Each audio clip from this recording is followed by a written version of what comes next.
Dalam nama Bapa dan Putra dan Roh Kudus. Amin.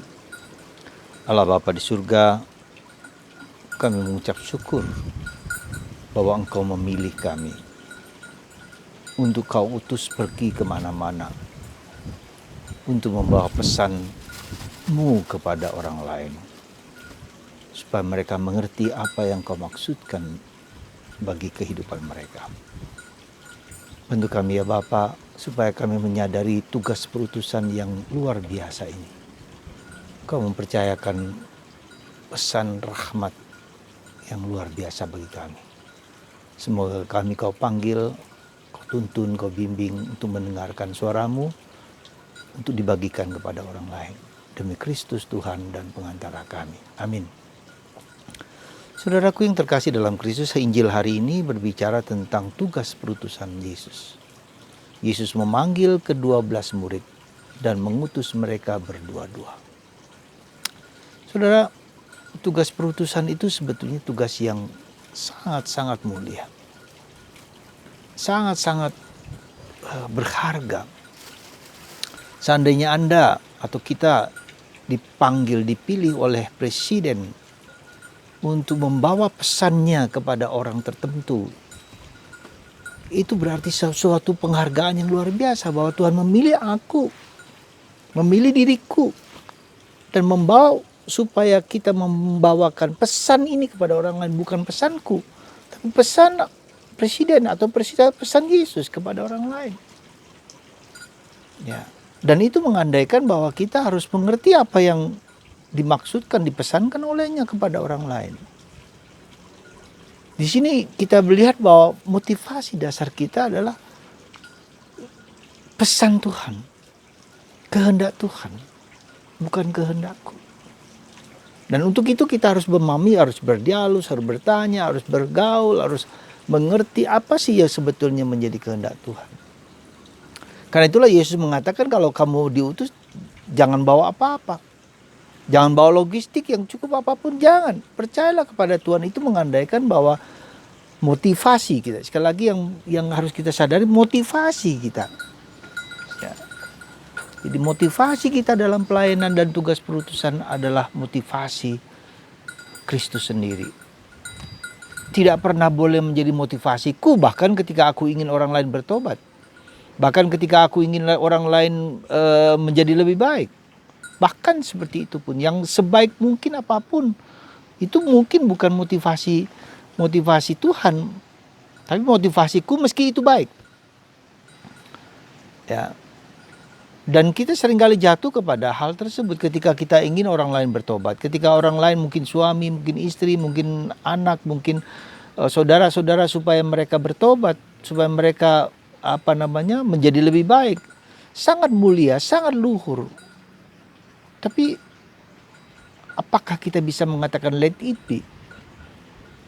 Sebab ketika kita mendesak-desak ke motivasi kita, orang yang mendengarkan itu menjadi bosan, menjadi marah, atau menjadi kecewa, atau menjadi tidak menarik, meskipun itu bagus.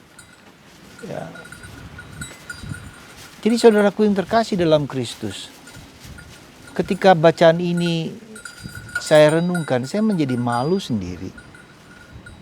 Mungkin selama ini tujuan motivasi saya bagus, baik. Ya, ingin orang lain menjadi lebih baik. Ingin orang lain mendengarkan, tetapi justru yang menjadi, saya menekankan apa yang saya pikirkan baik.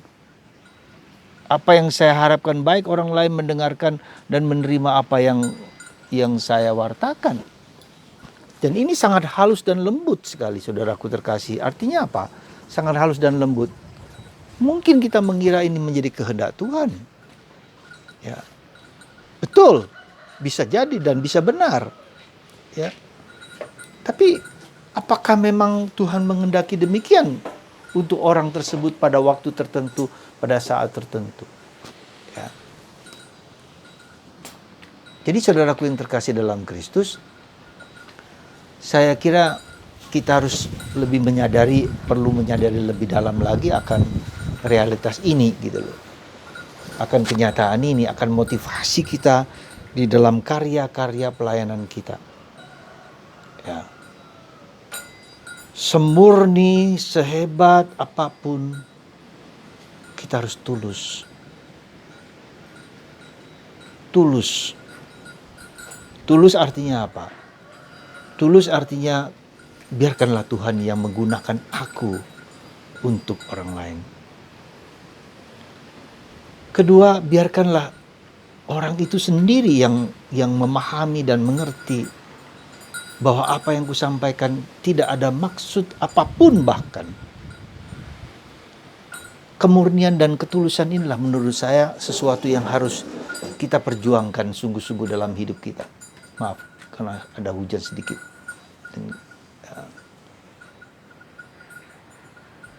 Jadi saudaraku yang terkasih, ada dua hal yang mau saya sampaikan. Pertama, Anda dan saya adalah orang yang dipilih untuk diutus. Dan untuk itu kita harus mengerti dengan sungguh-sungguh apa yang harus kita wartakan kepada orang lain. Ya, itu. Yang kedua, motivasi kita tanpa pamrih. Tulus, murni. Ya.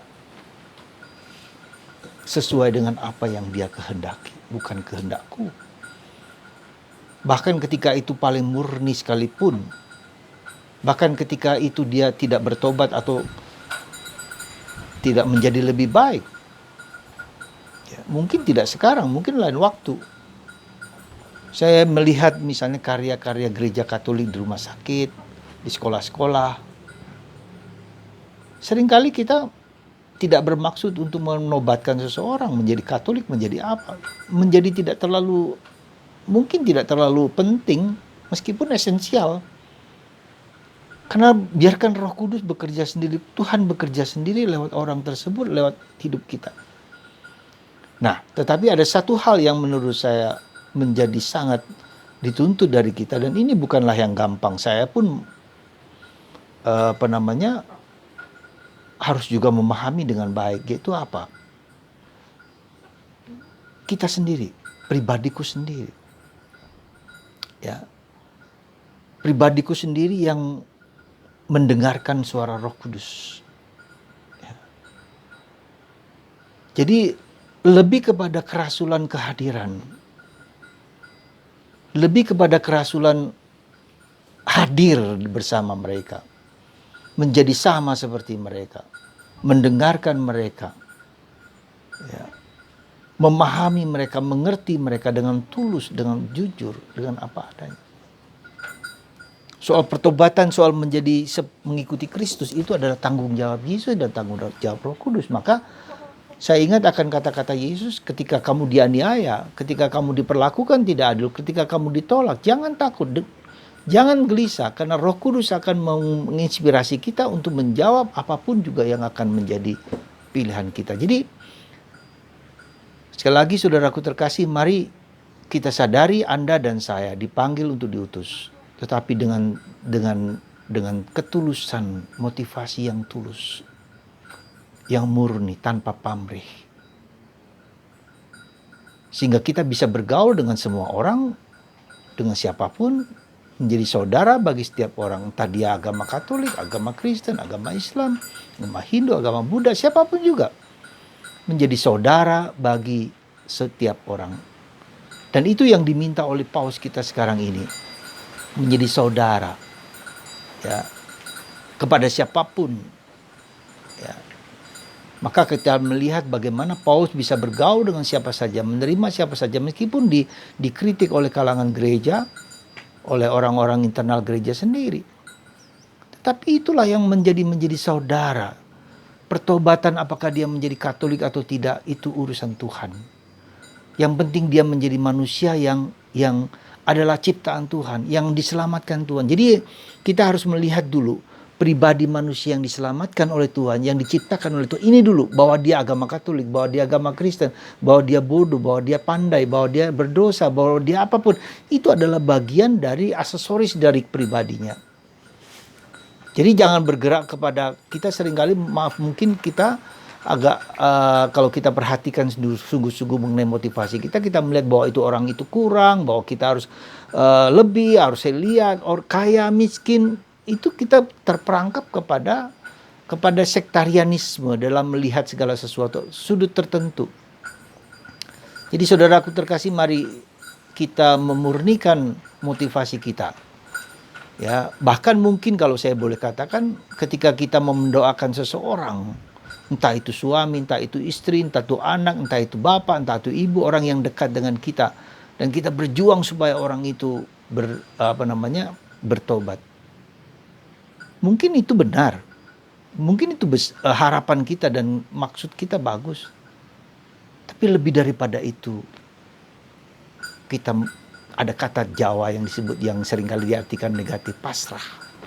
Tuhan, Engkau tahu apa yang menjadi kehendak-Mu bagi orang tersebut. Aku hanya mempersembahkan dia kepadamu, ku bawa dia kepadamu, biarlah Engkau sendiri yang membentuk, mengubah seperti yang Kau kehendaki. Let it be. Saudara, saya masih ingat dulu ketika saya diutus ke Filipina, ada satu artikel yang saya ingat persis. Bermisi adalah bertobat sendiri dulu. Ya, baru saya menjadi mengerti lebih daripada sebelumnya. Saya bermisi, yaitu pertama-tama adalah pertobatan hidupku. Aku harus bertobat. Bukan untuk menobatkan orang lain, tapi aku harus bertobat untuk tidak membawa diriku, membawa pikiranku, membawa kehendakku, membawa kerinduanku sebesar, sebagus apapun. Sebab saya memiliki beban, karena itu dengan begitu saya memiliki beban untuk bergerak, bergaul dengan mereka. Karena saya ada di belakang kepala saya ingin menobatkan mereka. Saudara, semoga kita murni di dalam karya-karya kita. Tidak hanya kepada orang lain, orang non-Katolik, tetapi kepada saudara kita sendiri, sekomunitas pun, sekeluarga kita pun. Tulus, dan tulus, ikhlas. Ya, kita tidak tahu kapan Tuhan menyentuh dan membuka mata hati orang yang di sekitar kita untuk bertobat atau tidak bertobat.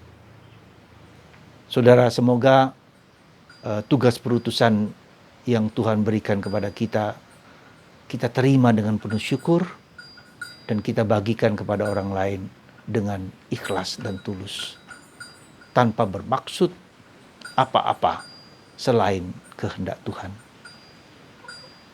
Semoga motivasi dan kerinduan ini kita terima dengan sepenuh hati. Amin. Allah Bapa di surga, terima kasih Engkau telah membimbing, menuntun, dan mengajak kami untuk memiliki kemurnian hati. Di dalam pelayanan kami kepada orang lain, di dalam hidup kami bersama orang lain, siapapun juga. Dan itu menjadi kekuatan kepada kami. Semoga Engkau menguatkan kami, memurnikan motivasi kami, sehingga hanya Engkaulah yang bekerja kepada orang lain. Terpujilah nama-Mu kini dan sepanjang masa. Berkat-Mu atas anak-anak-Mu ini ya Bapa. Apapun juga yang mereka butuhkan, Kau dengarkan sesuai dengan kehendak dan cinta-Mu. Bapa dan Putra dan Roh Kudus. Amin.